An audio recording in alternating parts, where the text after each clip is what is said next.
to episode 6 of Spinning Dreams. My name is Laura and I'm coming to you from Snowdonia in Wales. And this is the vlog where I talk about all the things that I'm knitting and creating and gardening. And this month I have a special guest. You'll see a bit later. And at the end, stay tuned because I am announcing the winner of the giveaway for our 100 subscriber giveaway. So go ahead and get something warm to drink, get cozy, and I'll get started. So I've been working on the botanist cardigan, which I've mentioned before in other episodes.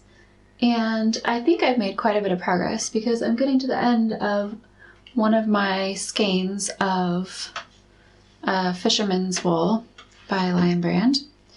And it's going really well, no trauma this time around in the last month. And it's getting longer, which is exciting. And I think a modification I'm going to make to this cardigan is to make it a bit longer. So I'm going to be on Body Island, as they say, for quite some time, which is okay. I'm enjoying it. And I could now watch a TV episode or listen to something while I'm knitting it. And I'm finding that relaxing. So yeah, this is by Thea Coleman of Baby Cocktails, and she's a great designer. I would recommend her patterns. It's just a beautiful cable and textured design. It's something that I could kind of start to memorize, so that's good, and nothing too extreme. It's turning out. So yeah, I am really happy with this and I expect to be on it a bit longer, but I am happy that I chose this neutral color, this oatmeal kind of color, because it will fit into my autumn wardrobe or winter or spring, even summer if I have a cold summer day. So I am glad with that I made that decision to do this neutral kind of creamy oatmeal color. So yeah, that's my botanist cardigan, and it's coming along. That's the progress that I've made. And the next thing, another cardigan that I've actually finished, is a lot smaller, and that's the newborn Vertebrae. And this one was very simple to knit up. It took me very little time. I pretty much followed the pattern. It is by Kelly Van Niekerk, and you can find it on Ravelry. It's a free version, so that's nice that you don't need to pay for the newborn one, but for the bigger sizes, she has a paid version. Yeah, so I really like the shape of it, and it's for skin to skin contact. So when your baby is very tiny, you could have them like right up next to your skin. The modification I made, the main modification I made, was to change the ribbing, cuff, and edging to a broken rib. I like the way that looks. You can see here on the sleeve. And the other modification I made was to taper the sleeves. The sleeves on the original pattern are knit straight down and kind of more of a rectangular with a shape with a wide cuff, but I thought it might be a little bit more comfortable, maybe, I don't know, to have it tapered. We'll see. I might do another one of these because it's just so quick and nice. And this was in the Bio Balance yarn, which is by BC Garn, and it is organic, and it's part cotton and part wool. So it's a nice texture, and it will serve, different seasons. And I think it was a nice experience knitting with this wool for this project. So yeah, that's my newborn Vertebrae finished.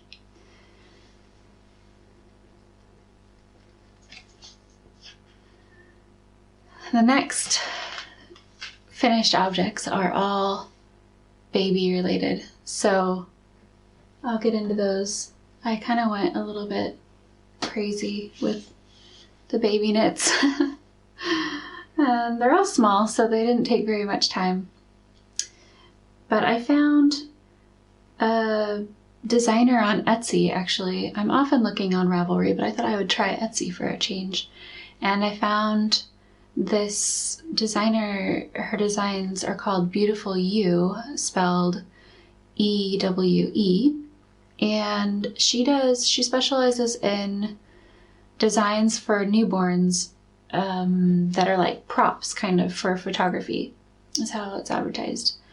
And of course, we'll be taking loads of photos of our baby that's on the way, but also they're just really cute patterns. So I was like, I have to do these. They're so cute. So I'll show you, here's one, a bonnet that is very, very sweet. This one is called the Dashwood bonnet. And you can see that it has this really cool textured pattern here. And I'd never done that pattern before, that texture. It is done by carrying strands across other knit stitches, and it just looks really cool. I think it's delicate yet, you know, interesting. And it's just a simple bonnet. Here's the back with a simple decrease. And it has a garter ridge here. And you can see I've not quite woven that in. I'm not sure exactly what I'm doing to fasten the bonnet to baby, because I ran out of wool. I ran out of yarn because I was using mainly leftovers. So this particular yarn is actually 100% alpaca, and it's from a farm that Mark and I went to a few years ago in South Africa called Serena Alpaca Farm. And we really enjoyed our time there. We enjoyed our time looking at the llamas and just going through so many different alpaca blends, and the way that they were spun up was all just a bit different. And it was actually in the process, the farm was being handed over at that time, or had been handed over. And so they had all their stock out and were trying to make decisions about where to go from there at that time. So it was quite fun to sort through all the different yarns that they had. And of course, we haven't been there in years, so I don't know at what stage they're at now. Hopefully that's all going well for them. But I really love this soft autumn red color. It has a bit of a rust hint to it as well. It's extremely soft. And yeah, that's the Dashwood bonnet. Very cute. Another bonnet that I did of hers was called the Pixie Pom Pom. Yeah, Pom Pom Pixie. Pom Pom Pixie bonnet. And it's kind of this little elf bonnet. So cute. So here's where the neck is here at the bottom. And that's also in garter. And then it's stockinette. It's just like a nice slant there with a little point with a huge pom-pom. My pom-pom maker is great. It's by Clover. I have a couple sizes, and this is the smallest size. And actually, you should have seen it before. I cut it down quite a bit already, and I need to do more because it's just too heavy for this bonnet. And I think it will look like really huge on baby as a newborn. So I'll probably cut it down a bit more, but it's kind of fun. Huge as well. Very simple pattern, very intuitive knit, and very quick. And this is done in the Quince & Company Lark leftover that I had from my Boss Cat, and I used the rest of it. So I again don't have any ties made from that yarn because it's gone, so I might use ribbon. I'm not sure yet. Very cute though. And one more bonnet. Again, another pixie bonnet. This one I made the pattern myself, and it was based on the one that you just saw, but I used a garter stitch instead of a stockinette, and it has no cuff along the bottom here. I just went straight garter, and I made it a bit bigger as well for maybe a spring bonnet. We'll see how big baby's head is. Yeah, really soft. Again, this is more of the alpaca from that farm, Serena Alpaca Farm, and it's in a beautiful grayish lavender color. It's a bit heathered, I think. Really, really special. And it has such a great soft halo, and I mean, the pom-pom just keeps shedding more and more. So I don't know, it might just keep coming off, we'll see. But it's very nice and very cozy, so I think that will be really special. So those are my bonnets. I went a little bit mad, and I still have like 3 or 4 bonnets that I want to knit. But it is this time of year where it's going to be cold, and bonnets I think will be appreciated when we go on walks and even just out in the garden. So that was fun. I've also been able to work on my quilts a little bit. I think I mentioned before that I really enjoy hand sewing, and I've grown an appreciation for it. However, I started to see that my to-do list for making was getting really long, especially with baby coming and a deadline and feeling like I wanted to make all the things, as you do. So we decided to go ahead with the sewing machine and buy a sewing machine and try it out. And so I did that in the last month, and I really enjoyed that until about a week into it. I noticed that there were some quirks and some things that were not quite right with the machine. And then the machine just kind of jammed and didn't unjam. And I realized that it was faulty. So then I returned the machine, and now I have no sewing machine. That's the sewing machine saga so far. It was a good experience in that it showed me that I do actually want a sewing machine in my life right now, if I can have one, as my original sewing machine is in Tanzania, where I used to live, and I don't think we'll be bringing it back. I think I'm ready for one, and that one I bought 10 years ago or so, so I think it probably was almost time for an upgrade or something different anyway. If not an upgrade, at least something a little bit newer. So I was able to make some progress on the quilt. I'm making 2 quilts right now. What I'm calling a family quilt, which sounds very important, but it's just a big quilt for me and Mark. And here is an example square. I think I've shown 1 square, but I've been able to make quite a few more. This is the Ohio Star Square. It's a traditional American square, quilt square. And I'll just quickly go through them to show you the different color combinations. I'm doing a dark background with the star showing out and popping out as a light star. So yeah, I think it's going quite well.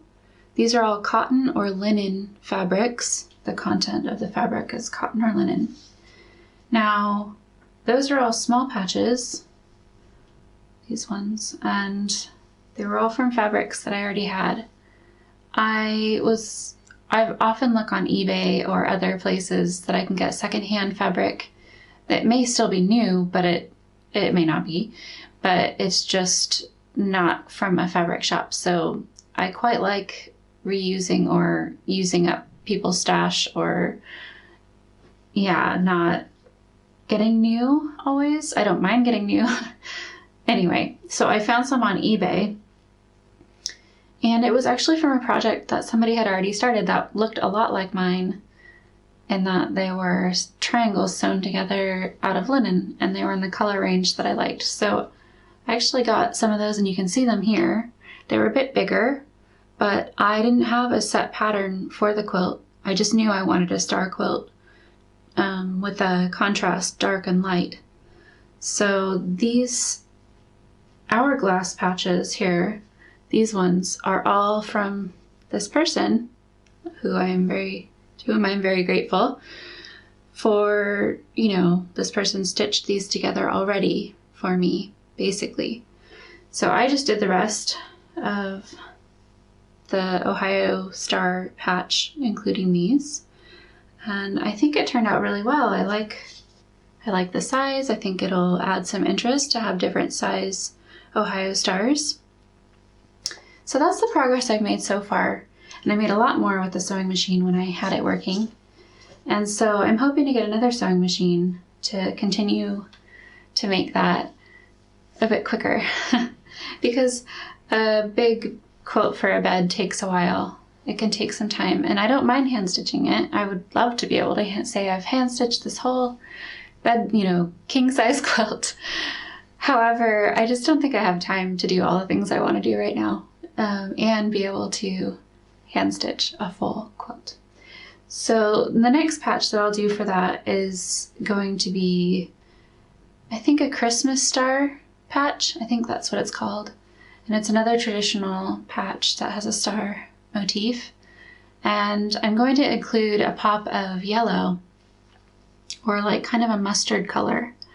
And these were also fabrics from eBay. I think they're new, but they're from somebody's stash, and they're really cute. They're just basics, like with stars, with dots and stars, and a little bit of a cream color as well. So I'm hoping that will add a bit of pop of color and complement what I have going on already. So you can see, got a lot of greens and blues and neutrals, and I think that will just add something a bit zingy to the color palette.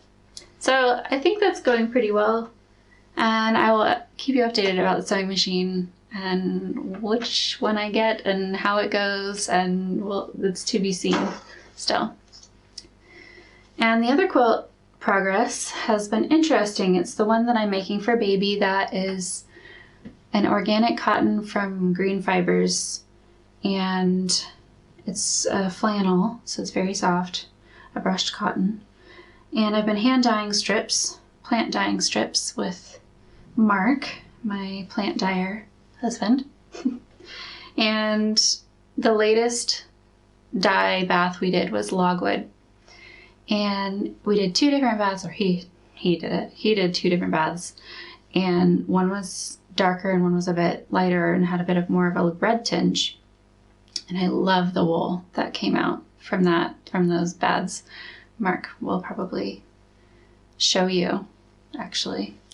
And this is how these turned out. And I think they're really deep in their tone.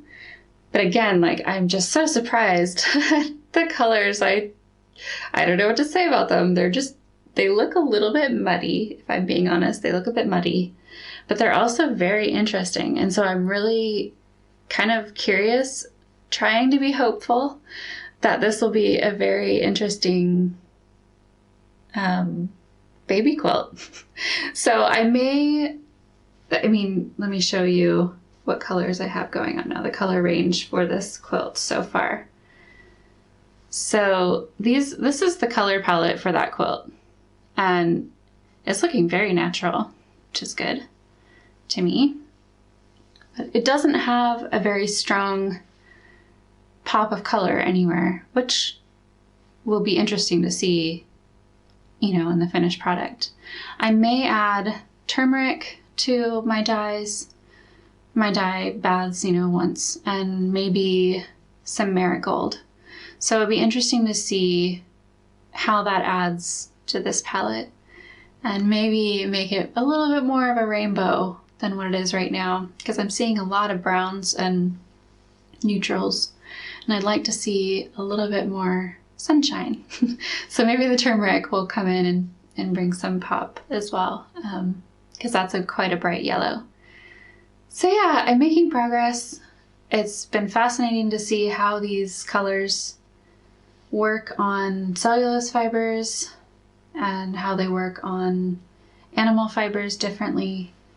And we've been learning a lot about that. So that's my baby quilt in progress. And I mentioned that Mark might show you his logwood dyed wool. Well, he is actually going to be a special guest today on the episode, and he wanted to talk about his spinning and his dyeing projects, and I thought that was a great idea. So over to him. Hi, my name is Mark. I'm Laura's husband, and I thought it would be fun to come around this side of the camera and talk to you about some of the things that I've been doing with wool spinning, also with dyeing with an E, not so yeah, I've been having a lot of fun the last few months. I'm just starting, so this is not a authoritative telling you exactly what you should be doing. This is just me sharing my experiences and how I'm learning, and it's been really fun. I want to start with some of the dyeing that I've been doing. So these two are actually logwood.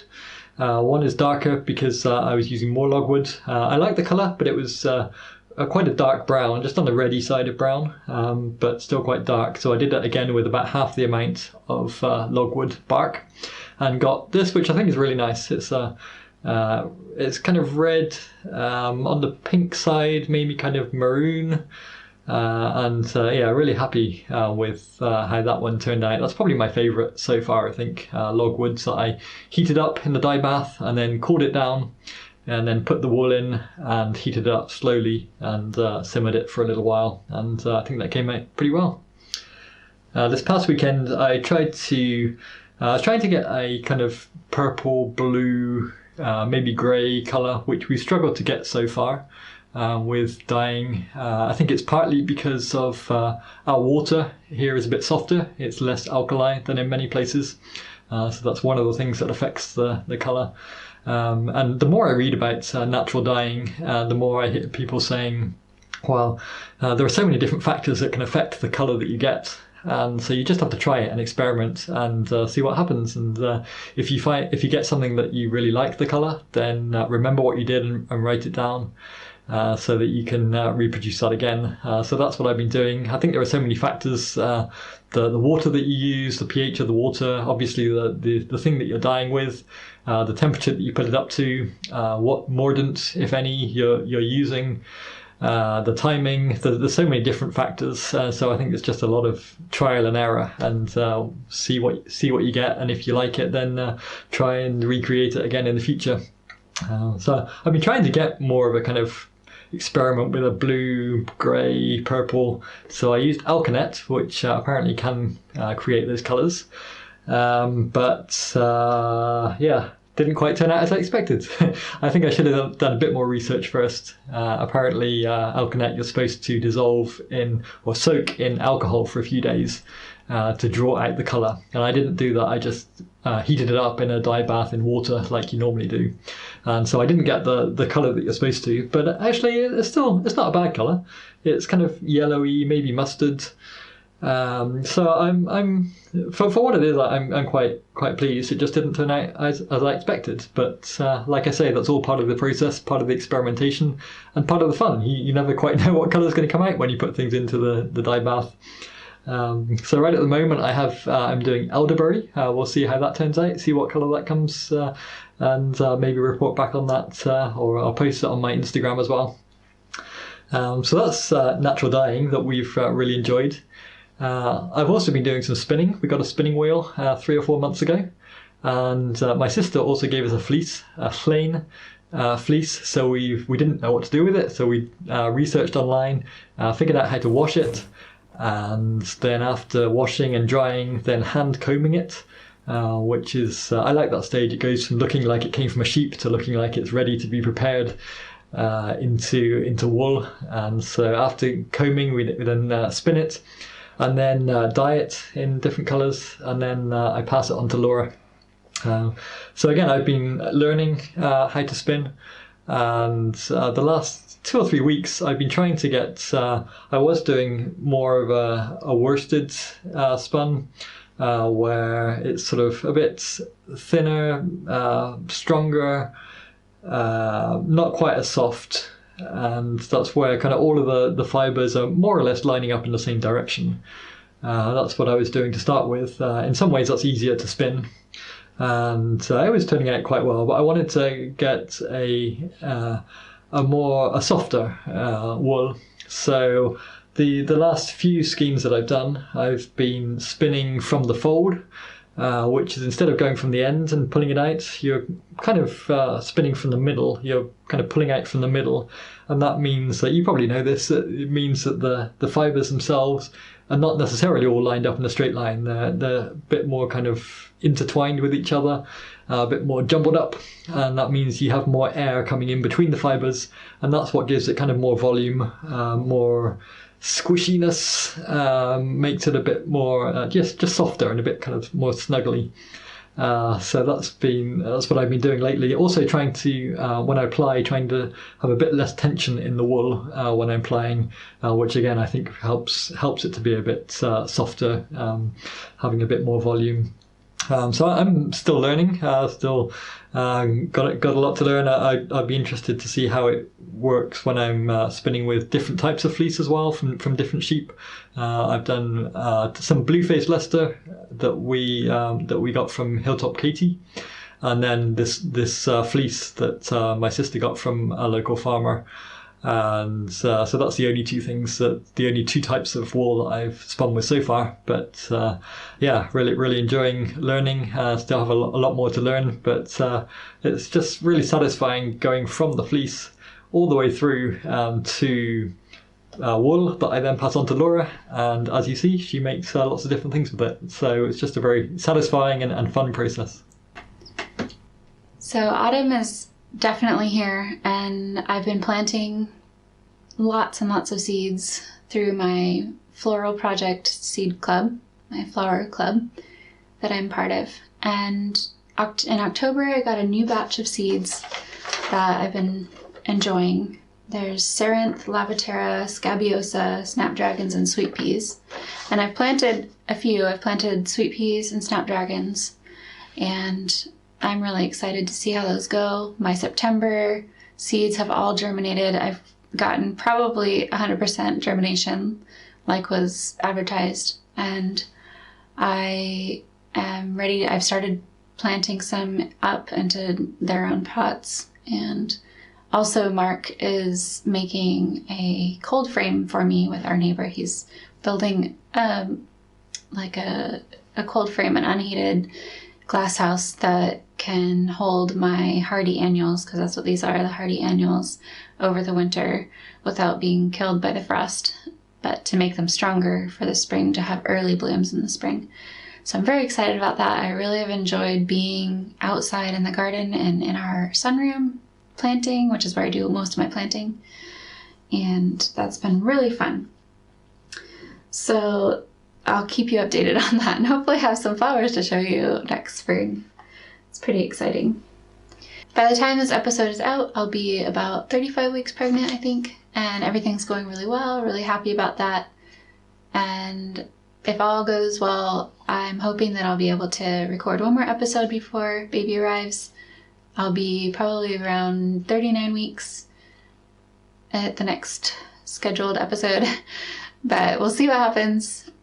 If I don't get a chance to before baby comes, then we'll see you sometime after baby's born, and we'll see how that goes. I'm not sure what the schedule will be, but I'm hoping to maybe wear baby in the episodes. You might see baby in the episodes we'll see.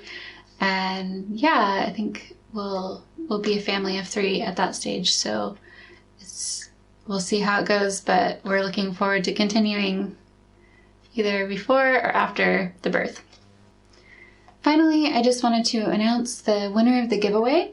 Thank you to everybody who participated in this giveaway. I had so much fun reading through all the comments and seeing everything that you guys are making right now, and I was also able to gather some inspiration for myself, for my own making, and I hope that you guys were able to also.